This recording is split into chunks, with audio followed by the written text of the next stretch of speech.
time, tag time, all the time. Come on, tag time, all the time, tag time, all the time. Come on, I take a knee, I take a kid and make him see, make him believe in chasing his dreams and destiny. Truly accept the knowledge, a part of the recipe. In order to have an impact, I first must invest in me. We sowing seeds, locally, globally, overseas, integrity.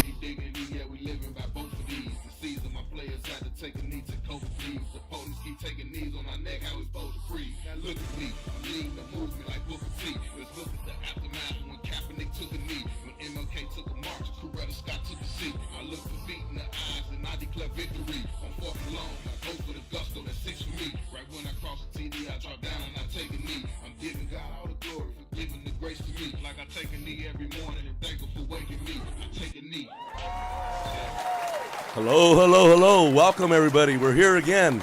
Wednesday night, Burbank, UBN GO Studio with Tony Sweet, the engineer making things happen for us. It's going to be a great night tonight. There's going to be some seeds dropped. We're going to talk about student athletes. We're going to talk about a 5K, 10K run. And then, most importantly, we're going to see what's happening with Ball Family Farms. But first and foremost, we want to thank Coach Tutu for giving us the song that we're able to provide and introduce Chris Ball into the show in the UBGN.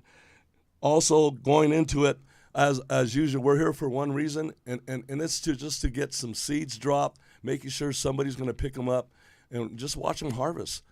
They're going to take its course. We want to thank Tony Jefferson for giving us an opportunity to be here on this Wednesday and being able to share to the world what we do. So thank you, Tony, and then once again, good luck in getting ready for the upcoming season with the Baltimore Ravens. Project, we were just want to touch base on what we did with Project. We were just in Canada for the last weekend for about 5 days. Took a Sir up there, met up with Boyle, and we had a great time. The nice thing is we had a receiver coach that is the first ballot unanimous choice to get into the CFL Hall of Fame, and he coached the camp with us, which was pretty awesome. Nick Lewis, just want to give him a shout out. He did a great job out there. Matt Logan, Coach Burns, and then the rest of the staff down there that Coach Boyd brought in. And also a shout-out to the big guy, the big fella, who got drafted by CFL and then within hours later got picked up by the New York Giants. So I want to wish him luck also. Our family does a thing. We call it the RTG. And we're going to let James touch base a little bit on that. Yeah, RTG, man. So I went to In-N-Out the other day, and I take this everywhere I go. And my bro's like, "What are you doing?" And I'm like, "You want to buy a bottle?" You know? Yeah. RTG, go get that. So that's ready to go, and then you know this RTG is going to get passed on real quick over to Chris Ball's fiance, that's Stephanie. So she's ready to go, and she's got Chris Ball ready to go too. So this one's right to you, Stephanie. We're going to get it to the real cook of the house. There it is. I'm glad you guys figured that out. Yeah, so, real quick, just an update on what we're doing with Take a Knee. Take a Knee is, I landed a position. It seems like I'm back at home. It's really comfortable. I'm in and out, like I can get into the kitchen and back to the living room. It's that quick, but I'm at the University of Laverne. I'm coaching with Coach Creek and a bunch of great guys, and that's how I was able to get in touch with Coach K, who we're going to bring in a few minutes. But that's what I'm doing right now. And we're with the University of Laverne. But here's a nice thing we get to do. We get to edify a student athlete, an athlete that's a student and a student that's an athlete. But the priority is just what those grades are doing. His name is getting called right now in the right manner in the classroom, and then it's getting called on the football field. But the important thing is, when is the name going to get called on that Saturday when his last game of the season's up? It's going to get called by a university, just like Coach K right here. He calls people. He's a recruiting coordinator guy. So he calls them right because the grades said I can give him a holler. So I think that's pretty awesome, and his dad does a great job, and it's the first time in the program that I'm able to bring one of my family members in. So I think he's like a fourth cousin, but he's like my third cousin's kid. But worthy of being on. And guys got to remember, I'm from a huge family. And, my mom was one of 16 kids. I'm one of 87 first cousins. Man. So the cool thing is, what he does out there on the field, and he does the support stuff. It's pretty awesome. So that's Jaden Comanero. He's 12 years old. He's in the GATE program. He's doing all the right things, guys. He's doing all the right things, and not only that, he knocks the crap out of the ball. You know, you put one right across his chest, he's going to put it right over your head, and he makes things go. The cool thing about him too is he's an incredible giving kid, extremely unselfish. So what he does in our family, they're a very supportive family. He ends up, you know, his dad. Actually, his dad's mom was my first cousin. Now that I figured that one out. And so we have family reunions that we have to all wear different color shirts for the generations. Like first cousins wear a color shirt, seconds, third, fourths, and the fifths. You know, they all wear these shirts. But we have him out there, and then he supports everybody. And then the cousin supports them. So the family kind of does that. And, you know, thanks to a guy like Tony Jefferson, I'm able to bring them on. And it was awesome. It's awesome that we were able to do that. But most importantly, we got him in, and he got himself on here right here. And it's not going to be the first time, because those grades are going to permit him to get on the show a lot more often. You know, and what we have now is we got. I want to introduce Coach K, and he's going to have his family had an event on fighting cancer. It's the Ryan Kistner Foundation. They had it May. They did a 5K, they're doing a 10K, and it's the remembrance run. So I want to turn this over to Coach K and kind of share what you guys are doing, what you guys did, and we're looking forward to hear this, Coach. Appreciate you having me on, Coach, for speaking about my family's foundation. So, my family started a foundation named after my brother, who we unfortunately lost 6 years ago to a cancer called Ewing's-like sarcoma. So,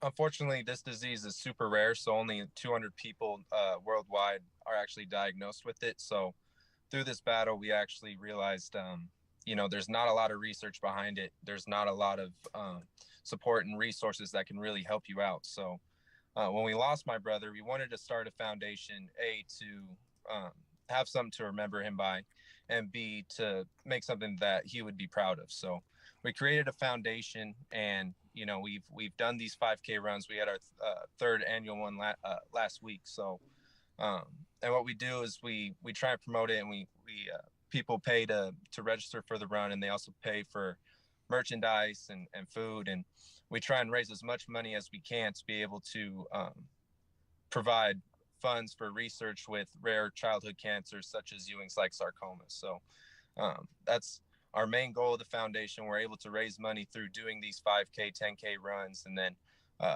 we also have a website where we try and promote that as much as we can with the Ryan Kistner Foundation. We have a website, www.ryankistnerfoundation.com, where you can donate through PayPal. So really want to say thank you, Coach, for being able to put me on and let as many people know as I can about this foundation. And to any listeners, just if you could just give it a look and see what our foundation's all about on the website. We have events listed on there.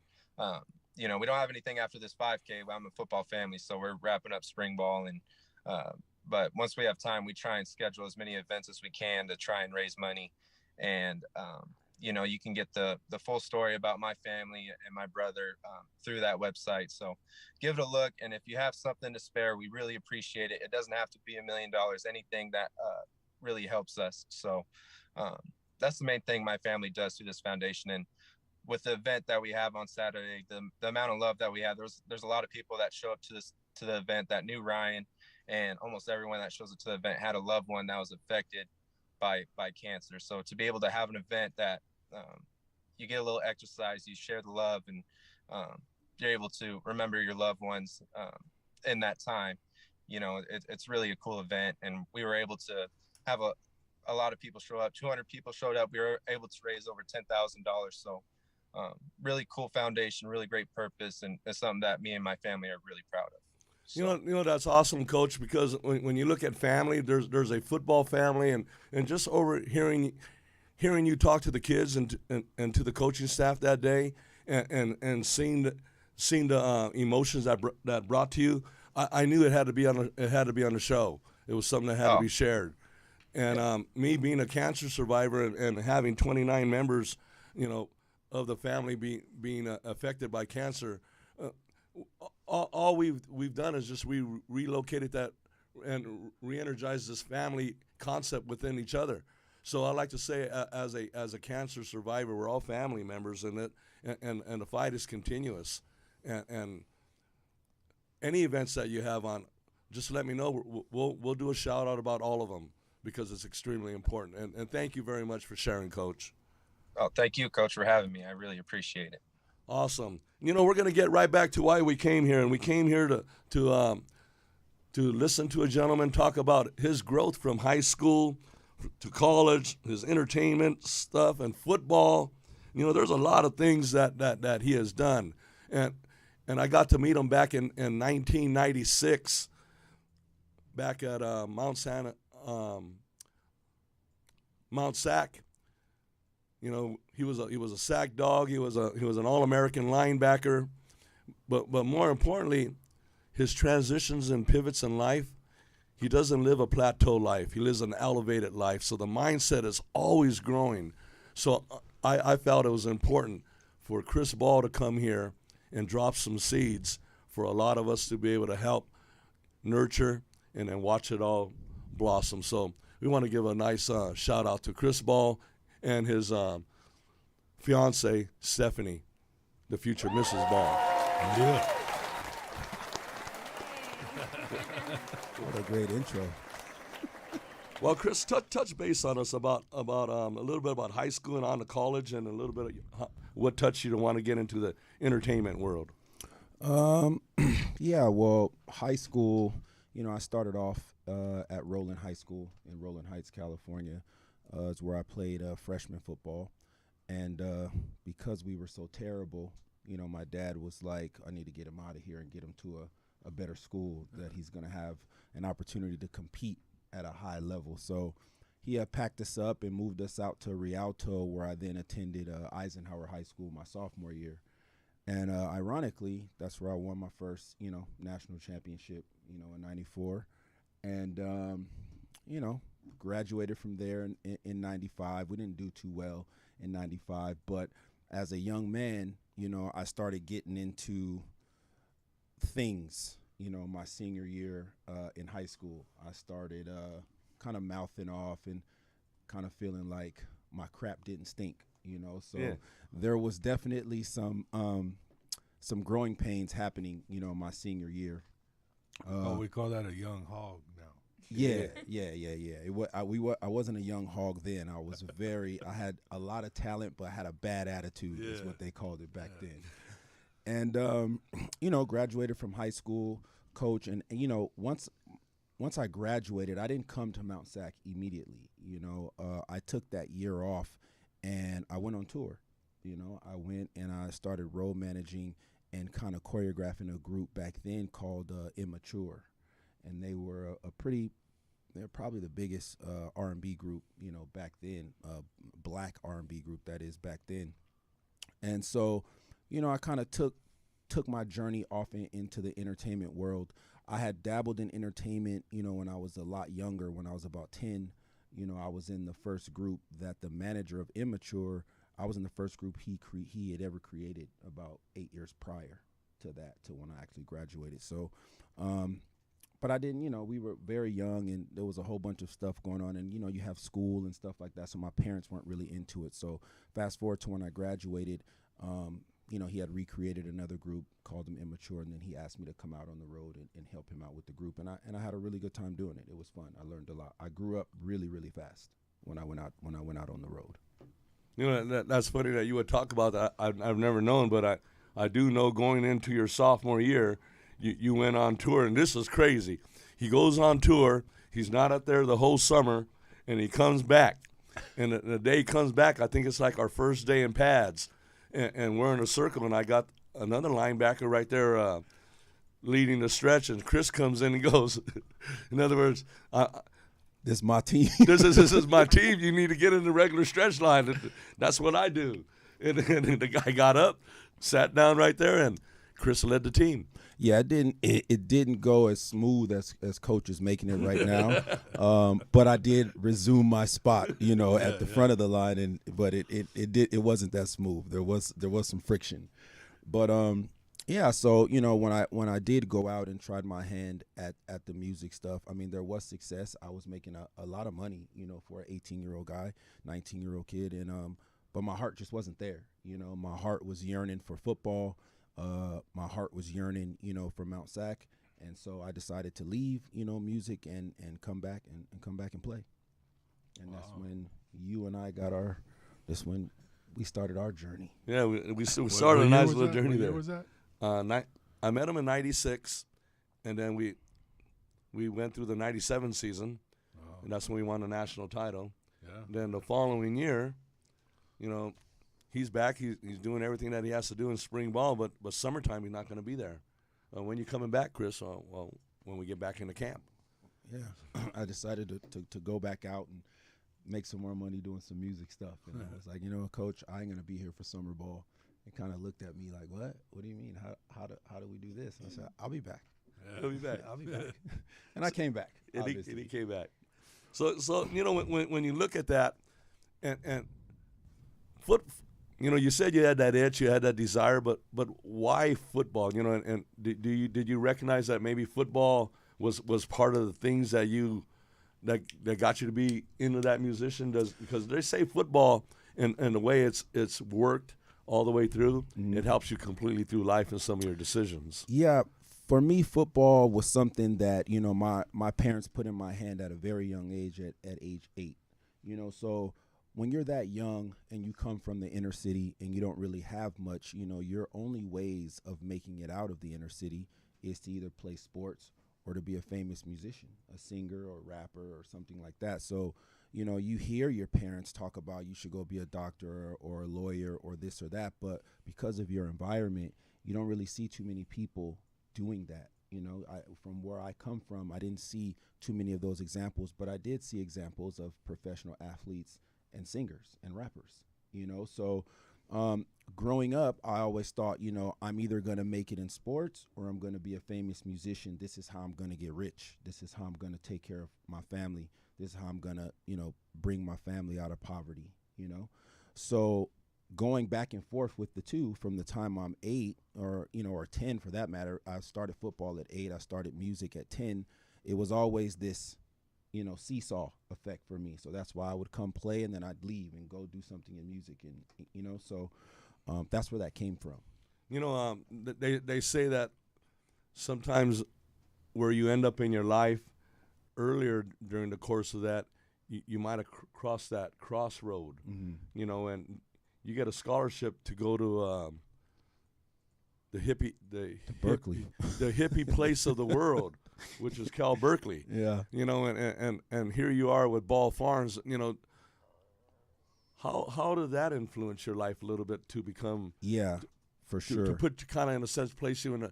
They say when you go to college, sooner or later you're going to be sitting in a chair that you really went to college for. Yeah. It might not have ever even been a part of your education, but Berkeley. Yeah.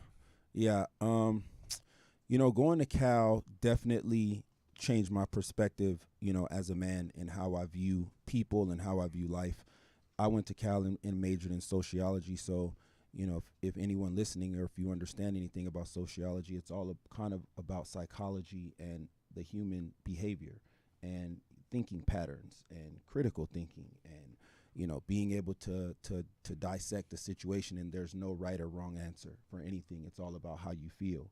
So before I got there, I was very jaded because I grew up in Southern California. I came from, the inner cities of Los Angeles over to Walnut, California, where I was on a not so normal football team, back then in 96 and 97. I mean, we kind of defied all the odds there, so I was able to pick up certain traits, from coaching and from my teammates that I don't think a lot of normal people, got to pick up, especially being on a national championship team where we never lost one game. I mean, we were perfect, and the things that I learned from the coaching from you, from Coach Fisk, from Coach Rodriguez, from the Antonio Pierces of the world, the Nakia Wares of the world, the Mike Machetes, these guys kind of instilled something in me that was, there are no excuses. We win here by any means necessary. Yeah. So when you get to a school like Berkeley and it's very liberal and you're almost praised for not being perfect, right? No one's perfect. It was kind of shell shock at first. It was culture shock. I was like, wait, what do you mean? Like, no, everything is like this. No, everything goes like this. And as I stayed there for 3 years and started to understand how other people think and how the rest of the world thinks and what is valuable besides, money, sports and football, it definitely changed how I view things and how I view life and how I view people and how I wanted to proceed in my life as far as success is concerned. There's a lot of things, and you look at that. You've been able to dabble a lot. You're in the movie The Longest Yard. Mm-hmm. You've been able to play a extra football after college, Mm-hmm. and it seems that all those transition and pivots, you pick up something that elevates you and then gets you ready to go to the next level. 100%. And when you see that all that stuff, how did Chocolate Punk come up and get involved into this gig? It's very embarrassing that you bring that up, but we'll just discuss it really quick so we can get on with No, the next it can't segment. be real quick because it's blocked in at a good segment of time. But it's how fast you can get it done. Yeah, so Chocolate Punk came about, I was already out of football. Obviously it was Chocolate Punk was probably about, I want to say 5-6 years ago maybe. And it was just a lingering itch, after you try your hand at music and you do it at 10 and you don't really you don't really make it to be super famous, and then you try it again and you go on tour with all these successful people and you're so close to it, you're so close to the stage, you're so close to that fame, so once I got out of school and I had saved up some money and I was kind of starting to kind of make my way back into the cannabis world, I decided, let me give it one more go because I still feel like I have something to prove with this music thing. And I think it just kind of goes back to the two things that have always driven me as a child. It's either sports or it's music. So that's where Chocolate Punk came from. And it wind up being on that last hurrah of music for me. I wind up learning a lot because we went on a high school tour. Yeah, I saw that. And I was able to get out there. I think I went to probably 10 to 12 states, and I can't even remember how many high schools we hit, but the way those kids reacted, to me and to the show that we were putting on, it really did something to me, because Chocolate Punk wasn't famous, but the way these kids reacted to me was like if I was, and it scratched that itch that I had. It wasn't making any, real type of money out there. It was very minimal, but the experience of it all, the love, the being able to get up there on that stage and it just be about me, and being able to share, my music and my passion with those kids and the way they received me and treated me, I was able to scratch that itch. So Chocolate Punk was a really good time. That's awesome. You kind of just capped your bucket list kind of gig. Yeah. Yeah. And when you get that done, now it's like, what do I do? What's going to be my legacy? Yeah. Who am I really going to be? Yeah. Because at that phase of that thing is, who are they truly embracing? Mm-hmm. And once you narrow it down and recognize your own value, I say it all the time when one truly recognizes their value, they'll realize how valuable they are. Mm-hmm. But when one gets their value embraced, then they'll realize how truly that valuable they are. So when getting in your second half of your life, Chris, and you look at that phases and stuff, what ignited you to really go towards the seat that you're sitting in now? I believe, after the music thing, well, really it's more about my indictment. You know, back in 2010, you know, when I was indicted for the distribution of marijuana. You know, they say when you go to prison for something, you go in with a bachelor's degree or a diploma. I'm sorry, they say you go in with a diploma, and then you come out with a bachelor's degree or a master's degree of whatever it was that you were doing. You know, because you get in there with a bunch of other guys who, you know, probably been convicted of the same things you've been convicted of. And there's a place in prison called the law library where you can go and you can study cases. You can study, you know, what people did, how they were caught, you know, what this person did to get their charges dropped. So once I went in there and I kind of studied, you know, my case and kind of studied what was happening. And there are some older gentlemen in there who also talked to me, you know, just about a few things and say, hey, man, well, why were you doing this and why weren't you doing this? You know, at that point, you know, it all kind of clicked for me because I got caught middlemaning, you know, product. And for those who don't know what middlemaning is, it means I was taking it from the manufacturer and I was putting my price on it and then selling it, you know, to the consumer, to the customer. We'll do it in very, very legal terms. Okay. But when I was in there, you know, when I was in the law library, a couple gentlemen said, well, why wouldn't you just be the manufacturer since you already know the customer and you cut out the middleman and you just do both? And why don't you do it on a legal level? Because from where you're from, it's legal. Why didn't you just do that? And at that moment, the light kind of turned on in my head. So I said, you know, when I get out of here, sports was over, you know, Chocolate Punk hadn't come yet, but the other music, I wouldn't say failures, but the other music efforts was already done. So I said, you know what?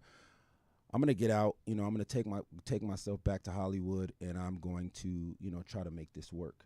And so that's when, you know, the pivot came and I said, okay, you know, let me go back into this cannabis thing. Let me, you know, get on my feet. Let me put in my 10,000 hours as I did in sports, as I did in music. Let me do that. Let me really go hone in on this craft. And luckily for me, you know, God willing, I did that. And for the amount of time that I did it, by the time I became a master at it, it just so happens Los Angeles legalized, you know, fully recreational. And at that point, you know, I went and applied for a license. And when I got the license, it was like, okay, now it's go time. For me, it kind of felt like the stars had aligned. And here's your opportunity. Here's where preparation meets opportunity, you know, and as we all know, they call that luck. But for me, it was a bunch of hard work. I just have to add a story my fiance wants to say to me that I thought was, you know, it's like sometimes what we end up doing is due to our circumstances. So Chris was in college playing football and he was selling cannabis to get himself through college. And I feel like the pressures of not having money to be able to be in school pushed him to really be doing, you know, and selling, you know, illegal marijuana, which is funny that, you know, later on in life, it's something that he professionally now does and can be such a leader to everyone else in this space. But that was kind of why you started? Yeah. I don't know if, Coach, I don't know if you even knew that back then. No, that's surprising me right now. Right. Thank you, Coach. So I think that since we're discussing, we cannot not say the real reason why he felt such pressure to be like, listen, I want to be in school and I want to play football. How can I do this? My parents can't help me. So sometimes, you know, you find different means to get you through something you really want to do. It's a great point you bring up because, you know, just admitting that you were convicted on something, you're automatically going to get looked at. Yeah. Right. But why? You see? Right. But you're already going to be put in that category. But if you bring it up the way you did, like, it hits a different way, right? It hits a different way, totally different. Because when he said that to me, I almost felt like, wow, like damn, like that you could really do the certain things depending on your circumstance. And, you know, we won't get off topic, but, you know, you could have just imagined the amount of people that are doing some serious time over something that's now legal. Yeah, for sure. Right. Yeah, I'm actively working with programs. Yeah, I'm actively working with programs to kind of help some of those people because I could have been one of those people, you know, and I wouldn't be sitting here today. You know, and listening to that, there's an umbrella that started to grow when you were saying when you were looking at the law stuff a couple older gentlemen. Those people are all under that umbrella of your growth, you know. And once you establish that umbrella of growth, you know what reign you want to do it with, and understanding, you know, who's around you, because once Chris don't do nothing slow. He don't do nothing half-ass. Right. You know, everything he does is going to be grand. You know, showing up, looking the way you guys look. I didn't expect anything less, you know, because the Lord don't create nothing Stamped less and than great. branded, boy. You know, Yeah. you could tell that both of you guys won the race of life. Yeah. You know, so Thank you. you know, all those things is like, it's. I never had a football player get ready the way Chris got ready for a game. Yeah. To this day, everything had to be right. It was perfect. Yeah, it had to be perfect. You know, it got to the point that I could be sloppy and no one would notice, because the linebackers were so solid, and Chris was, you know, he shined. But in that grandness of it all, in that grandness, you have the entourage, you have people, you know, turning around. Wherever you turn around, someone's going to be there. But to really get this thing elevated, you have to knock down a big circle, and then you have to pick, and you have to select. Mm-hmm. And within that select, those are your confidence. You know what I mean? Those are, and you'll see that as you guys get married too, and you'll find some parents that you're going to be able to rub off of. And Well, I'm new to the group. His little, circle that he's created. I'm new to that, but it's good to see that he does have a solid team, because it takes a team to build a brand, even though he's the mastermind and he's the visionary. But yeah, he does have a good team. you know, and Chris, all that is trust. Yeah. So you've been able to, and you can see it all. See it how it all ties in. You know, your field of study itself. Mm-hmm.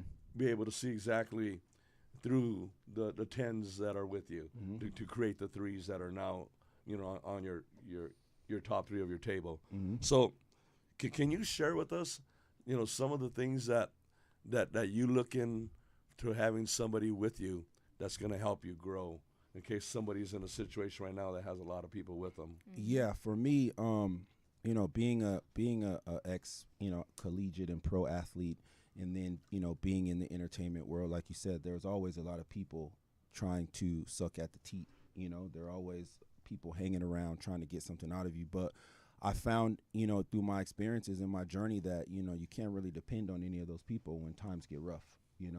I had a lot of people around me right before my indictment. And once that indictment hit, they all disappeared really fast, And the only people that were there for me in that moment was, my family, especially my little brother, my little cousin, my middle brother, Chuck. He's the one that actually bailed me out, and scoured the earth for a week looking for me because he hadn't heard from me, So once I got out, I put all those things into perspective. All these friends and stuff that I thought I had, I realized that I didn't have, And so when I decided to build my company and structure my team, I said, I'm going to do it with my family, hence the name, Ball Family Farm. So I trimmed the fat. I grabbed my brother. I grabbed my cousin, grabbed another little adopted brother of mine, so to speak, a guy by the name of Kelton. He was actually in the group Immature that I went out and road managed. He was actually a famous child star. He's one of the guys I went out and road managed after high school.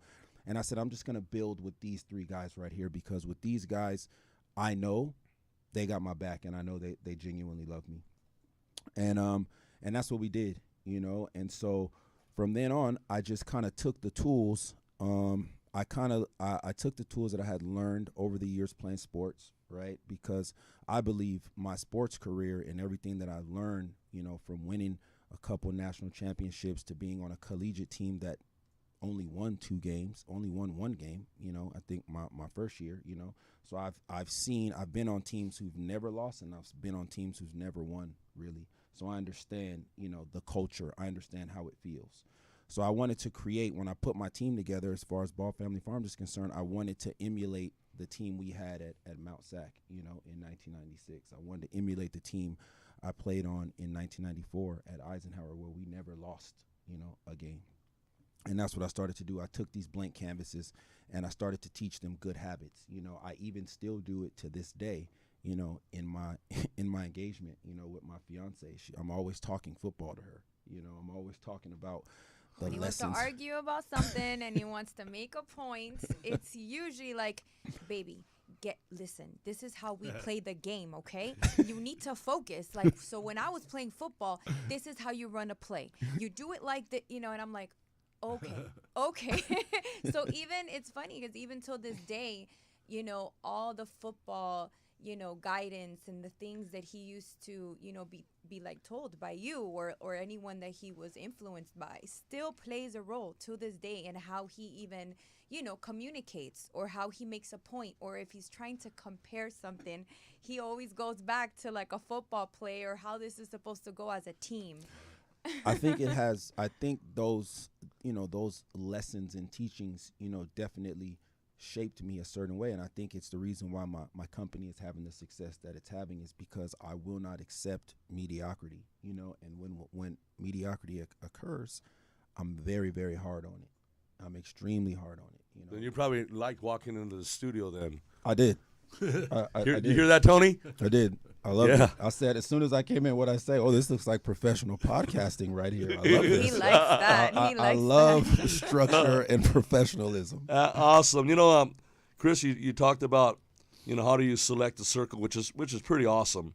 And now you're in a phase to establish a legacy, and you touched on it. So the question that we're talking about right now, you hit it. So just let me recap on it a little bit, because you talked about getting your family members and your adopted brother. Mm-hmm. And all that is a history. The adopted brother, it was back in the day when you were managing. Mm-hmm. So those years, why do we flourish with TAKsession? Because I got like guys that've been with me for 25, 30 years, all the coaches. Mm-hmm. So, those years of thing is really solidifies who you are, and they believe in you. They trust in you. You've been their GPS. Absolutely. And hopefully everybody, I tell everybody, the ultimate GPS is God provides sight, and if you're walking in the right way, those things are going to come right back to you. But I like that you created a legacy concept within your family or the Ball family. Mm-hmm. That's awesome. I always say to teach once is to learn twice. So I always tell the players, let's let them know what they're doing. That way you get to learn it twice. Right. So by doing that, you become more hands-on in your business, but more importantly, it's going to rub off of them. Mm-hmm. So anything that's under them, to teach one, learn twice, is going to be incredible. So your business is IQ is in a sense multiplying as you sleep. Yeah, you got to duplicate yourself. Right. You got to duplicate yourself. And I think that's awesome. But here we are. We're in the second half of getting into it. But what's next for Ball Farms? So right now, we just signed on with a new distribution company. So for the past 3 years or 3.5 years, we've been self-distributed, and we've had a lot of success. We've gone into over 120 retail locations, which is huge, especially given the fact that I'm a social equity, applicant, which means I came from nothing. I didn't have a bunch of investment money. I kind of built my company from the ground up with the resources that I had. So we talk about going from the ground to the crown. Absolutely. Right? So yeah, so we just signed on with the number one distribution company in California. So they've, vowed that they would take us from 120 locations to about 500. So that's on the horizon. We have a TV show that's going to be coming out on the Discovery Channel. It's a docu-soap about my family, about my journey. It's going to kind of educate the rest of America and actually non-Americans, because Discovery's in over 160 countries. But it's going to just kind of talk about my legacy, my journey from going from convicted felon to cannabis CEO, and how I brought my family along in doing that, and hopefully kind of shed some light on the cannabis industry as a whole, give people some insight of the industry that they may not know. And just more more content, more medicine, merch. My beautiful fiance is now helping me with our merch line. I like all that. What you have on? Yeah, Yes, swag. I see We got- this. Extra large. Yeah, we got you. We got you. So yeah, coach, just all the above, so we're going into, fashion. We're going to go into Ball Family Fitness. We're going to go into Ball Family Freight. We're going to just, I'm going to keep adding arms to this legacy. I can hear it right now. It's not about hanging out. It's about getting out. It's about getting out. Right? You already know. And so that's who he is. Yeah. You know what I mean? It's not about, coming on the sideline and talking about the tackle you just made. You come to the sideline talking about the sack you're gonna get. Absolutely. Right? That play's already done. Yeah, it's already next? done. Yeah, what's next? Water under the bridge, it ain't coming back up. We got that locked in. Let's go. So I think that's awesome, because when you get into the second half of your life, we kind of see what's happening. But now when you look at, you touch base real quick about knowledge and sharing knowledge. And being, when you share and get to see those seeds start to blossom, it's incredible what that share does. And you're doing a great job in sharing. But there's a few names I wanted to throw out to you real quick. And you talked about Mountie Bill Fiss. He had a major impact in my life, and I imagine you guys as being young kids, it must have been incredibly impactful for you guys. I mean, it's the phrase "no excuses," still lives with me to this day, because I read that term on his hat, for 3 years, every single day, and I could hear him. Hey, Chris, man, no excuses, none, no excuses. So now I bring that into my life. I brought it into, my cannabis company. There's no excuses. It doesn't matter that you're social equity. It doesn't matter that you're a black grower. It doesn't matter that you don't have the money that this other person, has. I brought it with me to Berkeley. I brought it with me to the CFL. I brought it with me everywhere. I bring it with me now into my engagement with my fiance. When there's things I may not understand, or something she's trying to get across to me. Listen, there's just no excuses. You either do or you don't. So Mountie Bill has been hugely impactful in my life and throughout my life since the first day I met him. Another name comes to mind is Evans Roderick. Mm-hmm. I remember sitting down in his office with you when I first sat down one time, and I was like, man, this guy's incredible, the way he talks to these kids. First time I ever experienced real supreme discipline. Right. It was the first time I ever sat across from somebody who wasn't my father, and I was actually afraid, to make a mistake or to do something wrong, and it wasn't, how he talked, it wasn't in an aggressive manner. It was just in a very serious manner. It was like, you're here for business, and we're going to handle business here, or you're not going to be here. So that was my first real taste of discipline outside my household. I think the last name I want to throw out with you is Kenny Lawler. If I don't mention his name, you had Chris on the show. You didn't, man. Coach Lawler, there was every time I think about Coach Lawler, I really think that you and Coach Lawler almost walk a couple same paths. Yeah, probably, because when you're that age and you kind of look at your coaches, like most of you guys, I didn't have a peer type relationship with. I kind of looked at you guys as like my coaches, these father figures. But Coach Lawler wasn't like a father figure to me. He was more like a big brother figure, right? Somebody that you kind of you knew you had to respect his authority, but you also kind of wanted to be like him in certain aspects, So yeah, loved Coach Lawler a lot. The things I took away from him were more on a swag basis more than a learning father figure type.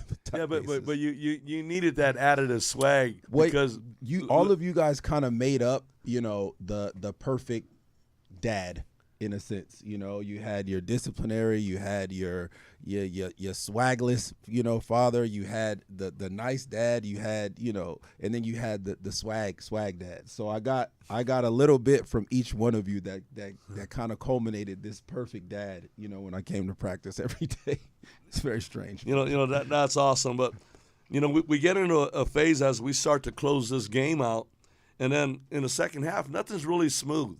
Mm-hmm. Because sometimes you throw away what you practice on because you have to really get on an adjustment, and then there's a sudden change that happens. Mm-hmm. You know, and in your life, the sudden changes, you know, you got engaged, mm-hmm. and congratulations. I call it the work to win mindset. You know, now you have a new team. Absolutely. You know, you gotta. You know, you're the DC, she's the OC. Absolutely. You know, and eventually, as the family goes, you're gonna have a head coach. Yeah, I think she's the head coach, and I'm the DC. Yeah, like honesty. I'm trying to give you the 50-50. I saw you try to do it, but no. Let's call it what it is. She's the head coach. I'm the DC. It's all good. And you know what's crazy is you didn't get engaged in no small fashion. You know, I mean, it's not a Chris Ball, you know. Tony, normal did we for show a him to be- picture of them? But look at that's what Chris. I was like, look at take a knee, baby. Had a hashtag on that right there. Like we talk about, Chris Ball don't do nothing simple. He don't do nothing simple. Look at that, man. We had to do that, and you know, that work to win mindset. Your team there, you know, marriage, mm-hmm. And what's crazy is you were authentically excited.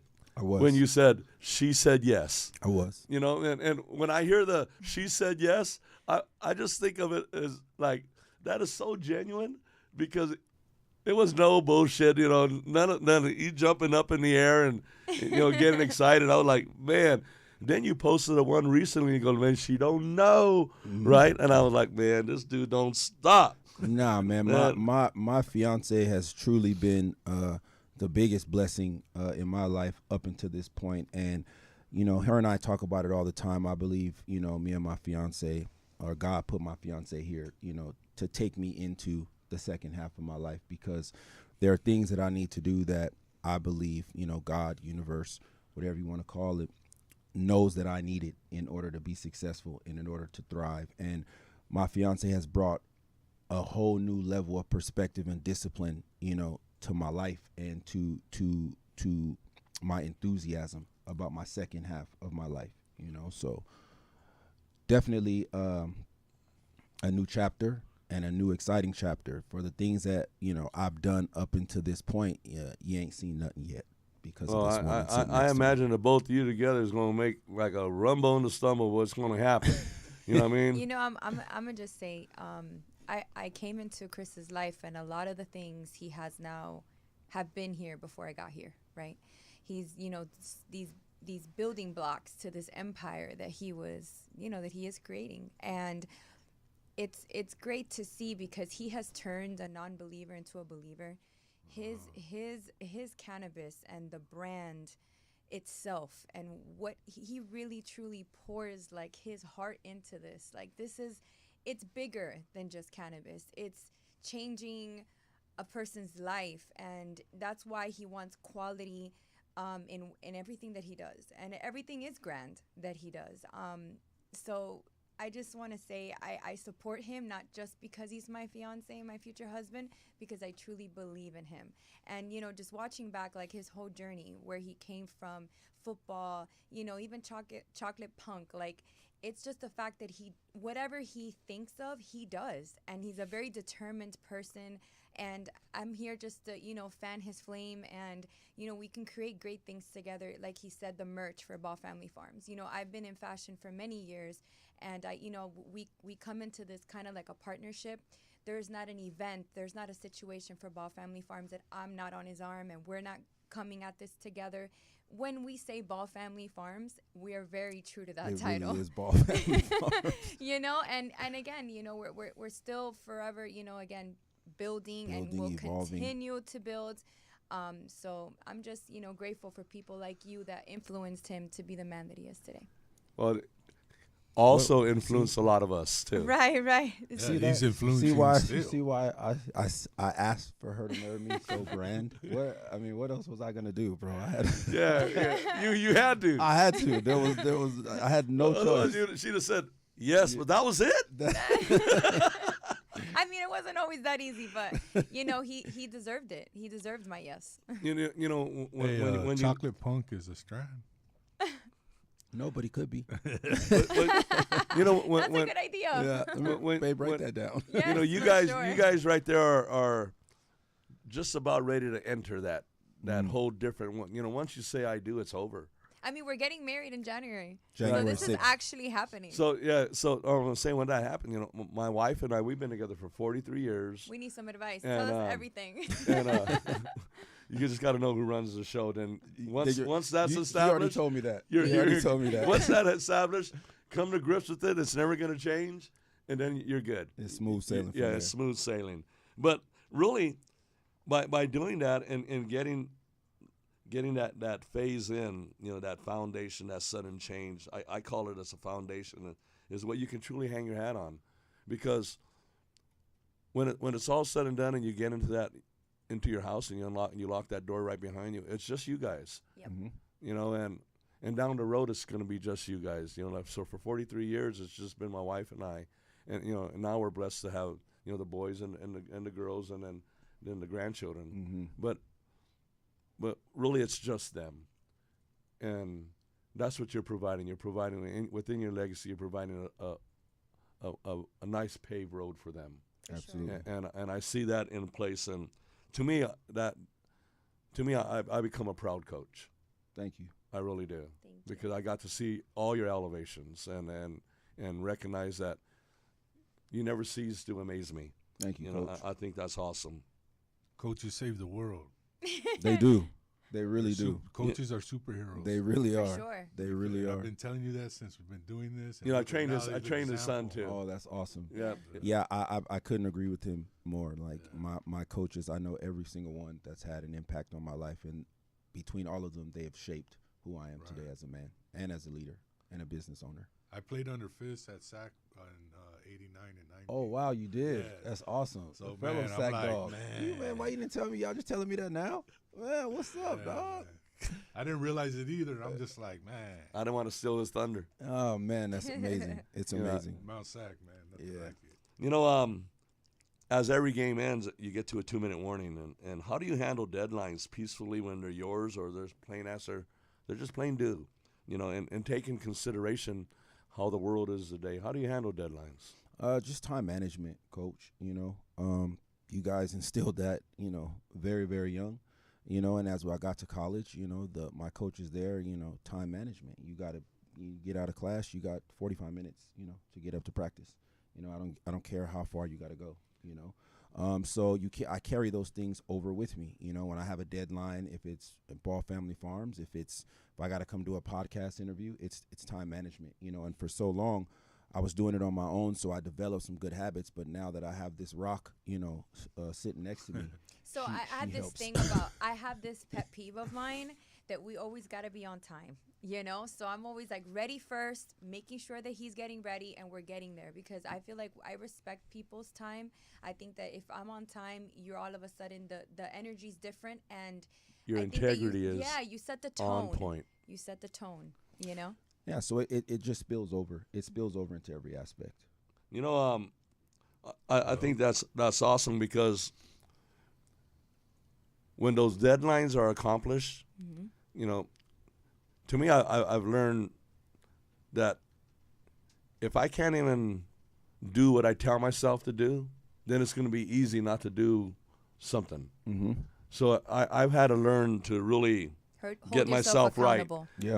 And I've even nowadays, because I'm so busy, Chris, I look at the schedule right here. I say that I live in a Tetris life. Mm-hmm. So this block is here. I can take a call during this time I can't. He does the same thing. Same So thing. so to me, everything's like a football schedule. And how do I manage it? I manage it just to say, okay, there's going to be a 3-minute, pass under pressure piece. Mm-hmm. Then after that, there's this piece.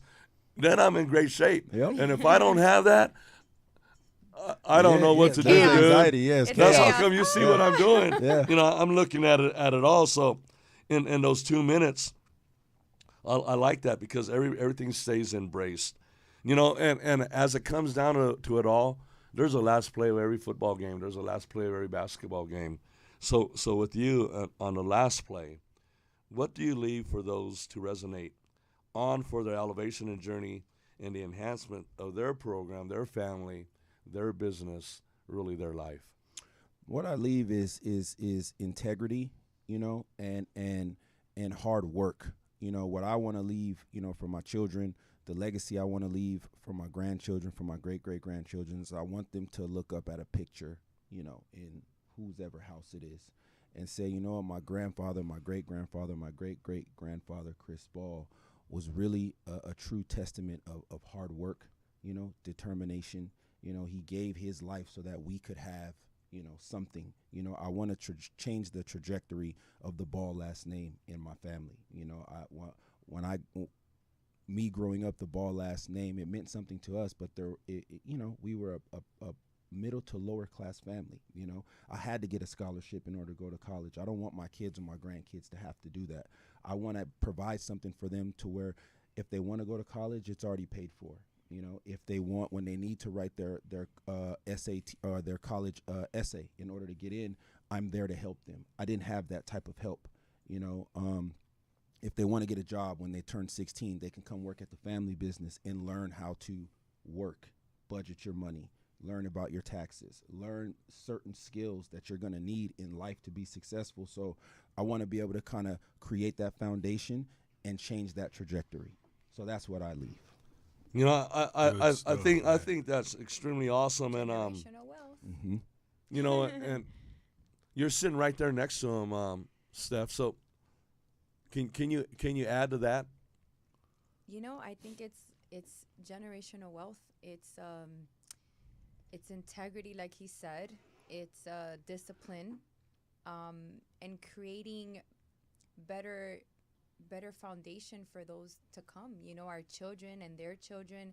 Sometimes when you have that type of platform, you have no excuses to be anything less. I think that we've had to create that for ourselves, and then there's mistakes and there's pressures of life and things you might have done different if you would have just had that platform. I don't want my children to ever feel like they would have to sell something illegal to get themselves through school. You know, Right. These types of things, there's a lot of kids that feel that type of pressure, that they don't have, their parents don't have it.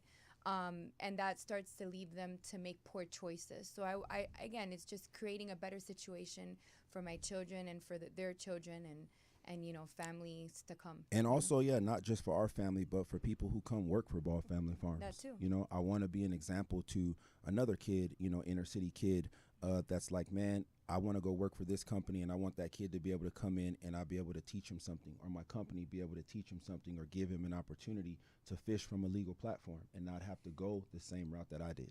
You know, For sure. That's awesome, and Yeah. you know, when we look at that whole thing, you know, before I even say this, I forgot about one person that's really important, because this meeting happens and I make phone calls, and Chris don't answer a damn call.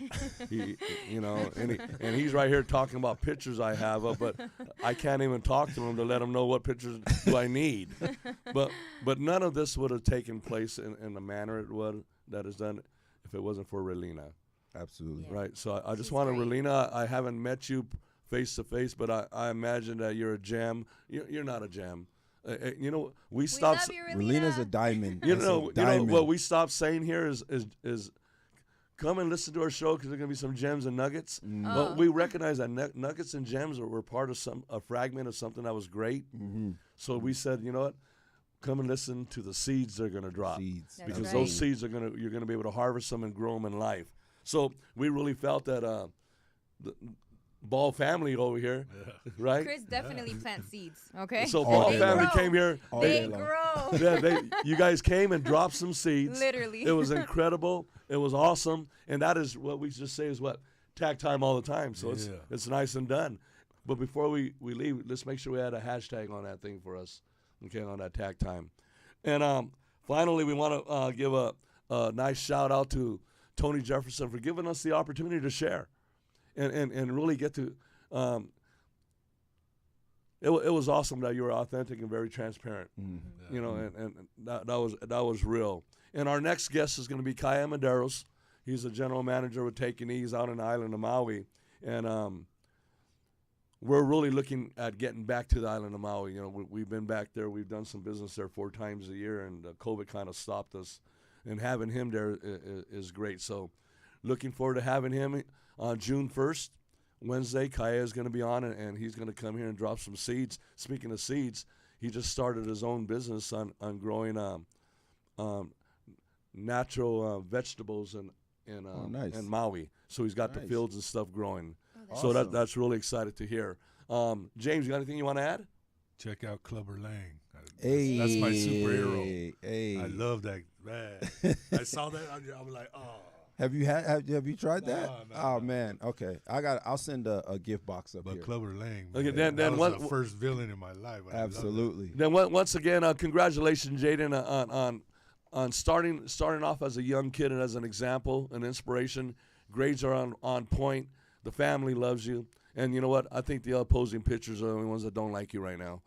So you're doing a great job, Coach K. Just want to thank you for sharing Yes, Coach the K. whole thing that you guys are out there putting yourselves out there to make a difference in the world with this cancer gig. And Tony Sweet in the studio once again. Thank you very much.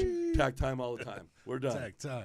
All the time, all the time, tag time, all the time, come on, tag time, all the time, all the time, tag time, all the time, come on. I take a kid and make him see, make him believe in chasing his dreams and destiny. Truly accept the knowledge of part of the recipe. In order to have an impact, I first must invest in me. We sowing seeds, locally, globally, overseas. Integrity, dignity, yeah, we living by both of these. The seeds of my players had to take a knee to COVID these. The opponents keep taking knees on our neck, how we supposed to breathe. Now look at me, I'm leading the movement like Booker T. Let's look at the aftermath when Kaepernick took a knee. When MLK took a march, Coretta Scott took a seat. I look the feet in the eyes and I declare victory. I'm walking long, I vote for the